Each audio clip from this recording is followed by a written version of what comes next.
Hello student, তোমরা যারা ক্যালকাটা ইউনিভার্সিটির আন্ডারে সেকেন্ড সেমিস্টারের ছাত্রছাত্রী আছো, এখন তোমাদের ইএনভিএস অর্থাৎ পরিবেশবিদ্যা সাবজেক্টের ক্লাস আছে। আজকের ক্লাসে তোমাদের গুরুত্বপূর্ণ 60টি এমসিকিউ প্রশ্ন উত্তর নিয়ে আলোচনা করব। এর আগে পর্যন্ত আমি তোমাদের 100টি প্রশ্ন আলোচনা করেছি। আজকের ক্লাসে তোমাদের 100-র পর থেকে অর্থাৎ 101 নম্বর প্রশ্ন থেকে আলোচনাটা শুরু করছি। প্রথম প্রশ্ন আজকের ক্লাসে, মরুভূমির তাপ কোন প্রাণী সহ্য করতে পারে? উট সহ্য করতে পারে। পরের প্রশ্ন, দূষণ প্রতিরোধ ও নিয়ন্ত্রণ সংক্রান্ত আইন অনুসারে কেন্দ্রীয় সরকারের পর্ষদের নাম কি? কেন্দ্রীয় দূষক নিয়ন্ত্রণ পর্ষদ। নেক্সট প্রশ্ন, জিম করবেট জাতীয় উদ্যান কোথায় অবস্থিত? উত্তরপ্রদেশে অবস্থিত। নেক্সট আছে, ভারতের সংবিধানের কোন ধারায় বা অনুচ্ছেদে পরিবেশ রক্ষার গুরুত্ব আরোপ করা হয়েছে?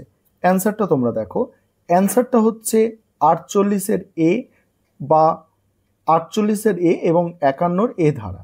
পরের প্রশ্ন, জাতীয় বিপর্যয় ব্যবস্থাপনা বিভাগ কোন মন্ত্রকের অধীনে কাজ করে? স্বরাষ্ট্র মন্ত্রকের অধীনে। নেক্সট আছে, কোন সংস্থা সাম্প্রতিককালে নোবেল প্রাইজ অর্জন করেছে? Green piece.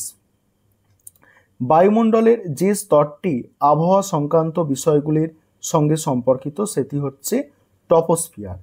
একটি বিশ্বব্যাপী পরিবেশ সমস্যা হলো ওজোন স্তর ক্ষয়। বৃষ্টির জল কেমন? বৃষ্টির জল হচ্ছে আম্লিক। নেক্সট প্রশ্ন, বৃষ্টির জল দ্বারা কৃষিকার্যের প্রয়োজনীয়তার কারণ? বাঁধ সমূহের জলস্তর হ্রাস। ফ্লাই অ্যাশের মূল উপাদান হচ্ছে CaO।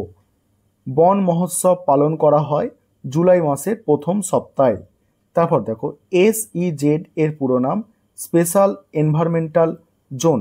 পরের প্রশ্ন উত্তর আলোচনা করব, তার আগে একটা বিষয় তোমাদের বলে দিই যে তোমাদের জন্য স্টাডি মেটেরিয়াল তৈরি করা হয়েছে।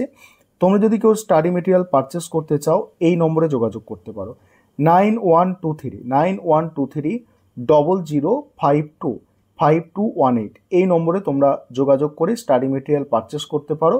আমাদের স্টাডি মেটেরিয়ালের প্রাইস যেটা থাকে সেটাই আছে। আমাদের স্টাডি মেটেরিয়ালের প্রাইস হচ্ছে 400 টাকা। আর নোটসের কোয়ালিটি তোমরা দেখতে পাচ্ছ, এই রকম কোয়ালিটির নোটস তোমরা পাবে। তারপরে দেখো পরের প্রশ্ন কি আছে, দেখো পরের প্রশ্ন আছে, কোন খনিজ সম্পদের ওপর মানবজাতির সর্বাধিক নির্ভরশীল? অ্যান্সার হচ্ছে কয়লা। নেক্সট প্রশ্ন, স্থির জনসংখ্যা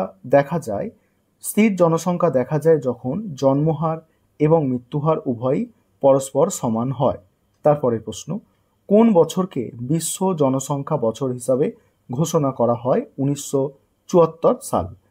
নেক্সট প্রশ্ন, উন্নত দেশ বা উন্নয়নশীল দেশের জনগণের মাথাপিছু আয়ের অনুপাত হচ্ছে 74:1 অর্থাৎ 74:1। পরের প্রশ্ন, জনবসতির ঘনত্ব বলতে বোঝায় মোট জনসংখ্যা এবং মোট জমির অনুপাত। কম জনসংখ্যা হলো সেই পরিমাণ জনসংখ্যা যা দেশের অভ্যন্তরীণভাবে উপলব্ধ সম্পদের সাথে সামঞ্জস্যপূর্ণ। নেক্সট আছে, অতিরিক্ত জনসংখ্যা বলতে বোঝায় কাম্য জনসংখ্যার থেকে অধিক জনসংখ্যা।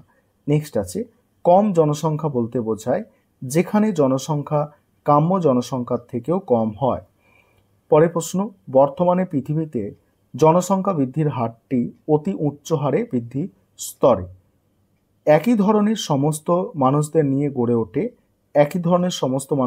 গড়ে ওঠে কি? জাতি। নেক্সট প্রশ্ন, সারা পৃথিবীতে মানুষের সংখ্যার যে বৃদ্ধি হয়েছে তার কারণ হলো মৃত্যুহারের উল্লেখযোগ্য হ্রাস। জনগণের দ্বারা সাময়িকভাবে স্থান ত্যাগ এবং পুনরায় ফিরে আসাকে বলে কি? পরিবর্তন বলে। নেক্সট প্রশ্ন, জনগণনা বলতে বোঝায় নির্দিষ্ট সময় অন্তর জনসংখ্যার গণনা করা। পরের প্রশ্ন, জনসংখ্যার বিস্ফোরণ বলতে বোঝায় জনসংখ্যার অস্বাভাবিক বৃদ্ধি। নেক্সট, অপুষ্টি কাকে বলে? খাদ্য এবং ভিটামিনের ঘাটতি। বিশ্ব জনসংখ্যা দিবস পালন করা হয় 11 জুলাই। PAS বলতে বোঝায় আদিম কৃষি সমাজ। EIA বলতে বোঝায় এনভায়রনমেন্ট ইম্প্যাক্ট অ্যাসেসমেন্ট। সারা বিশ্বে স্থলভূমির কত অংশে মানুষের বসতি আছে? 30%। স্বল্প জনবসতির দেশ, স্বল্প জনবসতির দেশ হচ্ছে আন্টার্কটিকা। ভারতের জনসংখ্যা বৃদ্ধির হার 2.1%। ভারতে জনঘনত্ব সবচেয়ে বেশি, পশ্চিমবঙ্গে জনঘনত্ব সবচেয়ে বেশি। ঠিক আছে, ভারতে পশ্চিমবঙ্গের জনঘনত্ব সবচেয়ে বেশি। পরের প্রশ্ন, পরিবেশের ধারণ ক্ষমতা প্রবাহিত হয়। এখানে পশ্চিমবঙ্গের জনসংখ্যা বর্তমানে, এটা একটু অ্যান্সারটা চেক করবে, বর্তমানে তোমাদের দেখে নেবে একটু যে এটা বিহারের জনসংখ্যা যত সম্ভব বর্তমানে বেশি হতে পারে। ঠিক আছে, এটা একটু চেক করবে অ্যান্সারটা। পরিবেশের ধারণ ক্ষমতা প্রভাবিত হয় জনগোষ্ঠীর বৃদ্ধির দ্বারা। বিভিন্ন পশুপালনের অন্তর্গত জীবের সমষ্টি হলো ডাইভার্সিটি। নেক্সট প্রশ্ন, মানবাধিকার সারা বিশ্বে সর্বসম্মতিক্রমে গৃহীত হয় 1952 সালে। বিশ্বের একটি বিরল জনবসতিপূর্ণ অঞ্চল গ্রিনল্যান্ড।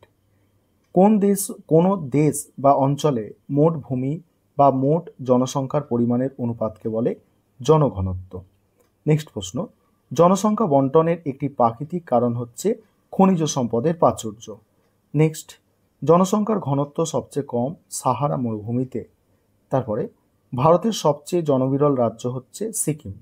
নেক্সট প্রশ্ন, ভারতের সর্বাধিক জনবহুল কেন্দ্রশাসিত অঞ্চল দিল্লি। ভারতে সর্বাপেক্ষা জনবিরল কেন্দ্রশাসিত অঞ্চল লাক্ষাদ্বীপ। জনসংখ্যার দিক থেকে ভারতের মধ্যে পশ্চিমবঙ্গের স্থান হচ্ছে কত? 4র্থ। তারপরে কত সালে জাতীয় মহিলা কমিশন গঠিত হয়? 1995 সালে। পরের প্রশ্ন, এমটিপির পুরো কথাটি হলো, এমটিপি দেখো, মেডিকেল ট্রিটমেন্ট অফ প্রেগনেন্সি। রাষ্ট্রপুঞ্জে মানবাধিকার সম্পর্কিত ঘোষণাপত্র গৃহীত হয় 1948 সালে 10ই ডিসেম্বর। এইচআইভি নামকরণ করেন লুকমন তানিয়ে এবং রবার্ট গ্যালো। যে সূত্রের দ্বারা মৃত্যুর হার নির্ণয় করা হয় m=del_m/del_t।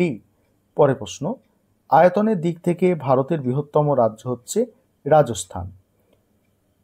কোন বছর বলছে প্রতি বছর কোন দিনটিকে মানবাধিকার দিবস হিসাবে পালন করা হয়? 10ই ডিসেম্বর দিনটাকে। পোলিওমাইলাইটিস রোগের কারণ হচ্ছে ভাইরাস। ব্রঙ্কাইটিস, অ্যাজমা, ফুসফুসে ক্যান্সার, এই রোগের প্রকোপ বেড়ে যাওয়ার কারণ হচ্ছে বায়ু দূষণ। কোন দেশে এইডস রোগ বেশি হয়? আমেরিকায়। ভারতে এইচআইভি এইডসের ঘটনা প্রথম কোথায় ঘটে? চেন্নাইতে 1986 সালে ঘটে। চিপকো আন্দোলন শুরু করেন সুন্দরলাল বহুগুণা। নর্মদা বাঁচাও আন্দোলনের নেতৃত্ব দিয়েছিলেন মেধা পাটেকর আর বাবা আমতে। নেক্সট আছে, রামসার আন্দোলনের প্রাসঙ্গিকতা হলো আন্তর্জাতিক গুরুত্ব সম্পন্ন জলাভূমি। তারপরে জোহেন্সবার্গ সম্মেলন হয়েছিল কোন সালে? 2012 সালে। চিপকো আন্দোলনের একটি সুরক্ষা করা হয় অরণ্য। চিপকো আন্দোলনের উদ্দেশ্য এটি সুরক্ষা করে অরণ্য। শ্রী সুন্দরলাল বহুগুণার নেতৃত্ব দিয়েছিল চিপকো আন্দোলনে। চিপকো আন্দোলনের একটি হচ্ছে পরিবেশ আন্দোলন, চিপকো আন্দোলনটা। তারপরে প্রশ্ন, হুয়ের সদর দপ্তর আছে জেনেভা শহরে। ভারতবর্ষের পরিবেশ কল্যাণ কর্মসূচির মূল লক্ষ্য হচ্ছে জনসংখ্যার বৃদ্ধির নিয়ন্ত্রণ। একটি অসংক্রামক ব্যাধি হচ্ছে টাইফয়েড। ডেঙ্গু রোগের জীবাণুর বাহক হচ্ছে মশা। ত্বকে ক্যান্সারের কারণ হচ্ছে অম্লবৃষ্টি। যেসব রোগ একটি নির্দিষ্ট ভৌগোলিক অঞ্চলের মধ্যে সীমাবদ্ধ, এটা হবে সীমাবদ্ধ, তাকে বলে এন্ডেমিক রোগ। এইচআইভি ভাইরাসের জন্য দায়ী হচ্ছে ভাইরাস, যে রোগের জন্য দায়ী এইডস রোগের জন্য এইডস। ডেঙ্গু রোগের প্রসার ঘটায় এডিস মশা। আনুমানিক পৃথিবীর প্রায় অর্ধেক মানুষ বসবাস করে দক্ষিণ এবং পূর্ব এশিয়ায়। টাইফয়েড রোগটি হচ্ছে একটা জলবাহিত রোগ। এই ছিল তোমাদের আজকের ক্লাস।